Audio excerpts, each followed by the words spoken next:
이루어지는지 차근차근 정리해 드릴 테니 잘 따라와 주세요. 자, 단백질부터요. 우린 아셔요. 단백질의 단위체 아실 거예요. 그죠?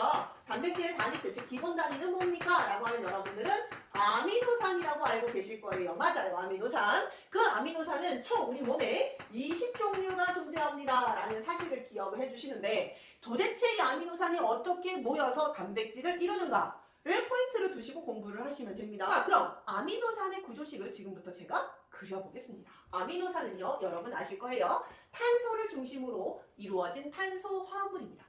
탄소를 중심으로 이루어져 있는데 탄소는 상당히 다양한 물질을 만들 수 있습니다. 왜냐면 원자과 전자, 즉 최대 외곽 전자가 4개가 있기 때문에 8개를 채우기 위해 다른 4개의 원자와 공유 결합을 합니다. 그래서 최대 4개를 결합할 수 있어서 결합선 4개를 그려놨습니다. 그 결합선을 중심으로 아미노산은 어떻게 이루어져 있냐면, 자, R이라고 쓰고요. 곁사슬이라고 부릅니다. 이 곁사슬은 무엇을 결정해 주냐면 아미노산의 종류를 결정해 줍니다.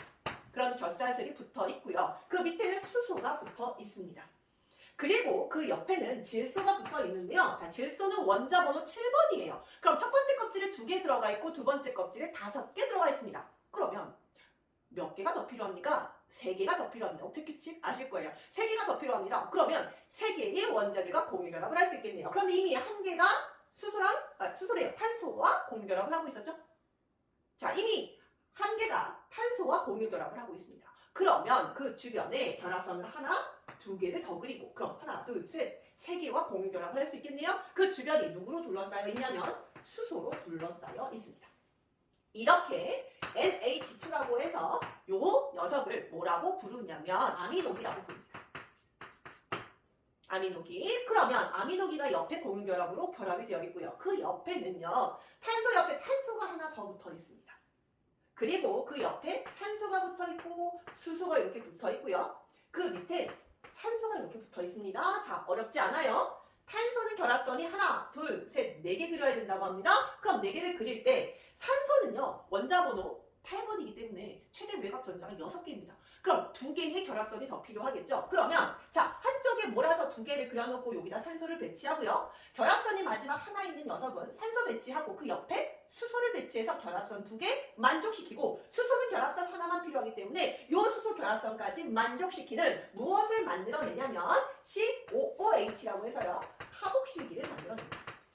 자, 카복실기라는 이런 작용기를 만들어내죠. 자, 요 곁사슬하고요. 다른 녀석이요. 자, 예를 들어 이 곁사슬 1번, 아미노산 1번이라고 봅시다. 옆에는 아미노산 2번을 제가 한번 똑같이 컨트롤 C, 컨트롤 V 해서 그려보도록 하겠습니다. 자, 여기 곁사슬 2번이고요. 여기 수소가 있고요. 여기 산소가 있고 여기 수소가 있고 그 밑에 산소가 이렇게 존재하는 똑같이 그렸고요. 곁사슬 2번입니다. 즉 아미노산 종류가 다른 구조식을 그렸습니다. 그럼 그때 자, 요 아미노산과 요 아미노산이 결합을 하려면 어떻게 해야 되면요. 자, 요 OH가 탈락을 합니다. 그리고 H가 탈락을 합니다. 그럼 보세요. 요 결합선이 지금 현재 아무도 없는 상태고요. 요 결합선도 아무도 없는 상태입니다. 즉 OH하고 H가 탈락을 합니다. OH하고 H가 결합하면 결국에 H2O 물분자죠. 물분자가 탈락을 하는 순간 이 끈과 요 끈이 이렇게 묶여집니다. 이렇게 묶여집니다. 그럼 이 끈을 도대체 뭐라고 부르냐면 여러분이 배웠던 펩타이드라고 부릅니다. 이런 펩타이드 끈이 만들어지면 아미노산 1번과 아미노산 2번이 결합을 했다라고 이해하시면 돼요. 그래서 일반적인 교과서에서는 이렇게 문제가 나옵니다. 자, 보시면 아미노산이요. 자, 아미노산 1번짜리 하고요. 아미노산 2번짜리요. 아미노산 2번이라고 문제에서 나오는데요. 이 둘을 결합시키고 싶대요. 그러다 보니까 뭐 하나가 빠지면서 요렇게 연결해주는 요 끈이 존재합니다. 이런 그림 보셨을 거예요. 자, 무엇이 탈락했다고요? 그래요. 물분자가 탈락을 하면서 끈이 하나 만들어지지요. 이 끈이 바로 뭐다? 그래요. 펩타이드입니다. 자, 그럼 여러분들이 여기서 아실 수 있는 사실이 하나 있습니다. 그 사실이 바로 뭐냐면 이렇습니다. 아미노산이 2개니까요. 물분자 하나 빠지고요. 펩타이드 하나 생깁니다. 그러면 결론을 지으면 이렇습니다. 아미노산의 개수가 N개라고 봅시다. N개. 그렇다면 펩타이드의 수는 몇 개입니까? 라고 물어보면 당연히 N에다가 하나만 빼주시면 됩니다. n-1개입니다. 라고 정리하시면 되고요. 물 분자수도 마찬가지입니다. 물 분자수도요. 물 분자수도 아미노산의 개수가 n개라고 하면 n-1개가 바로 물 분자의 수가 되겠습니다. 라고 정리하고요. 물 분자와 펩타이드는 같이 따라갑니다. 펩타이드가 10개입니다. 아, 그럼 10개의 물 분자가 빠져나갔구나. 라고 이해하시면 되겠습니다.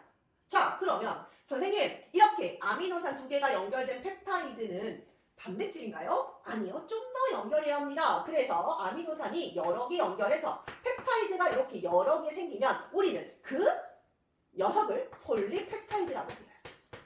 폴리펩타이드라고 부르고요. 기억하실 건 폴리펩타이드는 단백질의 기능을 갖추고 있지 않습니다. 단백질의 기능이 갖춰 있지 않아요. 선생님, 아미노산이 이렇게 여러 개 있는데 왜 단백질의 기능을 갖추고 있지 않나요? 라고 물어보시면 여러분들은 뭘 좀 정리해 주셔야 하냐면, 폴리펩타이드는 그냥 일반적으로 아미노산이 일직선으로 배열되어 있는 상태이다. 그런데 그게 반드시 구부러지고 펴져야지만, 특별한 입체 구조를 가져야지만 우리는 그 녀석에게 단백질의 기능을 갖췄다라고 얘기합니다. 입체화가 되어야지만 단백질의 기능을 갖췄다라고 정리를 꼭 해주세요. 입체화가 포인트입니다. 즉 무슨 말씀이냐면 제가 단백질을 가열을 해봅니다. 여러분 배웠을 거예요. 예전에 이런 거 배웠어요. 녹말이라는 영양소를요. 제가 몇 당으로 분해하고 싶어요. 그러면 어떠한 물질이 필요하세요? 라고 물어보면 여러분들은 아밀레이스요 라고 얘기했을 거예요. 그래요. 요런 효소예요. 효소. 소화를 도와주는 이런 효소가 주 성분이 바로 뭐냐면 단백질이에요. 자, 이 아밀레이스 어디에 있었죠? 침에 있었어요. 딩동댕 맞아요. 그런데 침을요 제가 끓여볼게요. 그러면 녹말이 엿당으로 분해되지 않습니다. 끓인 침은 왜 분해되지 않습니까? 왜냐면요. 끓인 침 속에 있는 아밀레이스의 입체 구조가 예전에 끓이기 전과 동일하지 않습니다. 즉 달라졌습니다. 입체 구조가 달라집니다. 그러면 아밀레이스가 제대로 기능을 발휘하지 못해요. 따라서 녹말이 엿당으로 분해될 수가 없습니다. 즉 그 입체 구조가 달라지면 열에 의해서 입체 구조가 이렇게 달라지면 절대로 단백질의 기능을 유지할 수 없습니다. 단백질의 기능이 상실된다라는 사실을 꼭 기억해 주세요. 따라서 단백질은 일반적으로 폴리펩타이드일 때의 기능을 갖추는 것이 아니라 그것이 바로 구부러지고 접혀야지만, 구부러지고 접히거나 펴져야지만 그 기능을 갖습니다. 라는 걸 꼭 기억해 주시고요. 단백질의 종류마다 아미노산의 수가 다릅니다. 그것도 정리해 드릴게요. 자, 단백질의 종류에 따라 뭐가 다른가? 라고 물어보면 아미노산의 개수가 당연히 다르죠. 그리고 아미노산의 배열 순서도 당연히 다르겠지요. 당연히 종류도 다르겠지요. 그치요? 그리고 입체 구조도 다릅니다. 됐지요? 그래서 단백질의 종류에 따라 아미노산의 종류, 아미노산의 수, 아미노산의 배열 순서, 그리고 입체 구조가 달라짐으로써 다른 기능을 할 수 있는 단백질이 되더라 라는 것까지 정리해 주시면 되겠습니다. 오늘 수업